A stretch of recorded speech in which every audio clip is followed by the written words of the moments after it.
En este video vamos a analizar un problema conocido como problema del caballo, o en inglés problema del caballero, Knight Problem. Este es un problema que tiene siglos de antigüedad y está relacionado con el juego de ajedrez.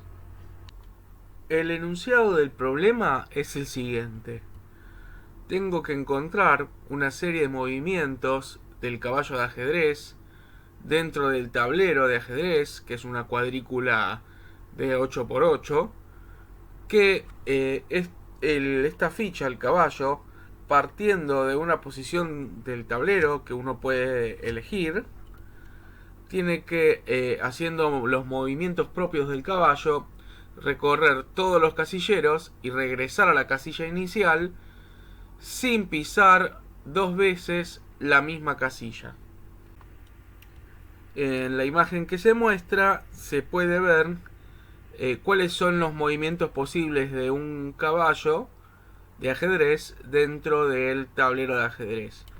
En general es un movimiento en forma de L, donde puede hacer dos casillas para un lado y uno para el otro. O sea, puede ser dos para arriba y uno a la izquierda, dos para arriba y uno a la derecha, dos para la derecha y uno para arriba, etcétera. En todas las casillas tienen los mismos movimientos, excepto en los bordes, donde se ve limitado porque no puede salir del tablero. Este problema es un caso particular del ciclo hamiltoniano.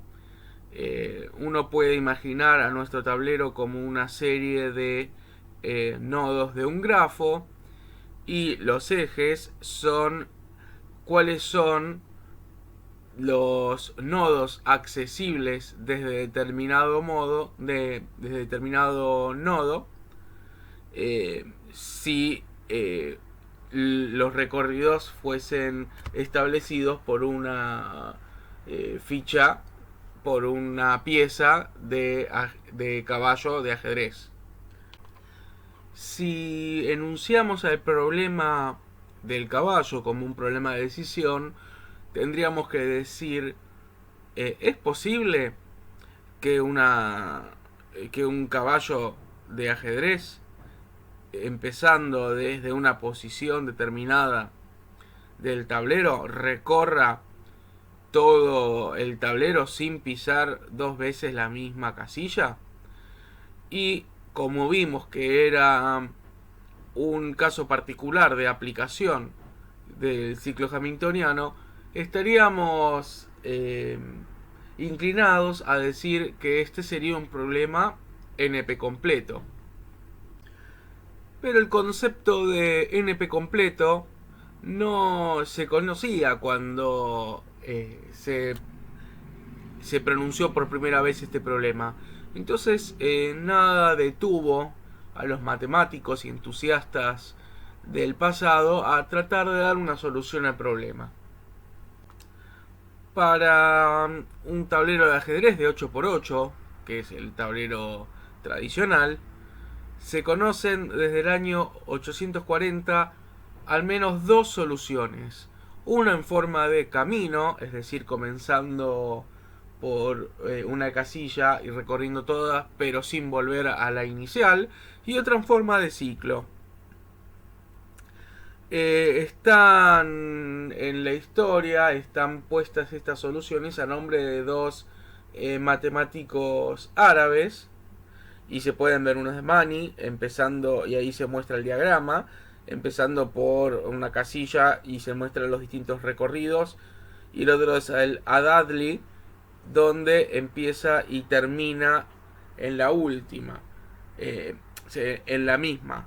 Se puede ver que en verdad esta empieza acá, en el círculo se muestra donde empieza y en el triángulo se muestra donde termina, pero fíjense que el movimiento de caballo lo permitiría volver a la casilla inicial.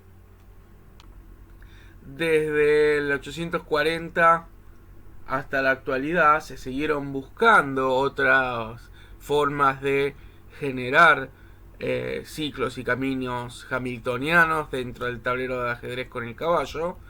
Y en particular, en el año 97, Brendan McKay, utilizando varias computadoras, calculó millones de posibles ciclos hamiltonianos.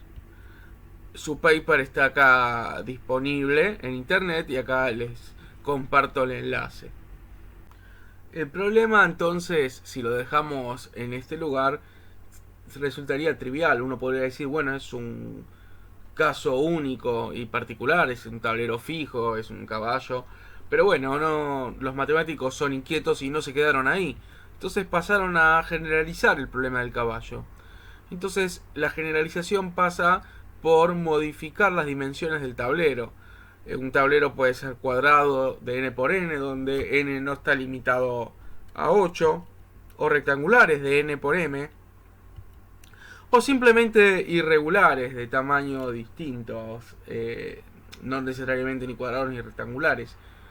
Y cada uno de estos distintos casos fueron y son estudiados con interés. Euler en 1766 se interesó en este problema e hizo un trabajo para analizando diferentes tamaños de tableros y formas. Acá una imagen de sus estudios, donde podemos ver distintos ciclos. Incluso hizo algo muy interesante, que para un tablero rectangular, los movimientos que enunció justamente con el valor de 1 a 64, lo que hizo fue marcar en el tablero cuál es la secuencia de movimientos, y en una en particular que armó, lo que logró es que la suma de las filas y la suma de las columnas, con esos valores que les dio, sea el mismo número. Después también trabajó para tableros rectangulares y para tableros en forma de cruces. Y lo que también estuvo trabajando en enunciar es intentar saber cuáles son las dimensiones máximas y mínimas, o cuáles son las necesarias para que exista un ciclo hamiltoniano.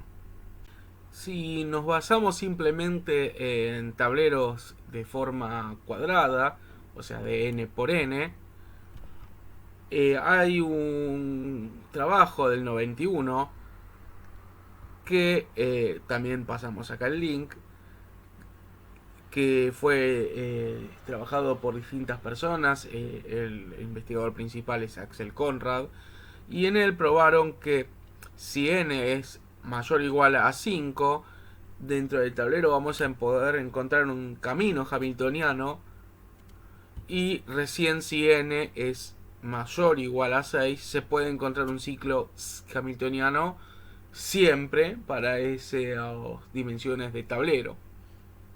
Y lo más importante para nosotros a nivel computacional es que estos hallazgos, el encontrar un ciclo o un camino hamiltoniano, se puede realizar en tiempo polinomial. Si nos trasladamos a problemas con tableros rectangulares, Allen Schwenk también en el 91 trabajó en este problema. También dejamos el enlace. Y en este trabajo probó que para tableros de m por n con m menor o igual a n, va a existir un ciclo hamiltoniano a menos que m y n sean ambos impares, o que m sea 1, 2 o 4, o que m sea igual a 3 y n sea igual a 4, 6 o 8. Si se cumple alguna de estas condiciones, en un tablero rectangular no se puede encontrar un ciclo hamiltoniano.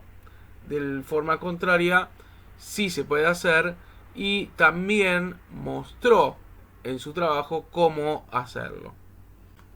La forma de resolver estos problemas en la mayoría de los investigadores que trabajaron fue simplemente, como nos encontramos en estos casos como con tableros de tipo rectangular, fue buscar la forma de resolver casos base, o sea, casos más sencillos de tamaños pequeños, y después para tableros más grandes buscar la forma de eh, separar o romper el tablero en partes rectangulares menores, cuya solución se conoce, y ver si se puede lograr la conexión en verdad en ciclos hamiltonianos de esos rectángulos más pequeñitos que permitan que en la posición final en donde termina un caballo para un rectángulo más pequeño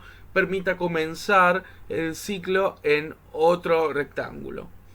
Ese trabajo de descomponer el problema dio buenos resultados y permitió demostrar todo para todo tablero de tamaño m por n, cualquiera que pongamos. Y de nuevo, todas estas soluciones en tiempo polinomial. ¿Cuál es la importancia de este problema para nosotros que estamos estudiando los problemas NP completos? Y en principio uno agarra un problema genérico y si se da cuenta que es NP completo, uno podría decir, no puedo generar una solución para este problema, entonces capaz que no vale la pena invertir mi tiempo. Ahora, sin embargo, lo que uno tendría que ver es si uno no está enfrente a un caso particular que es una instancia o una serie de instancias del problema especiales que sí permiten resolverlo en tiempo polinomial. Y justamente el problema del caballo es un caso excelente para verlo.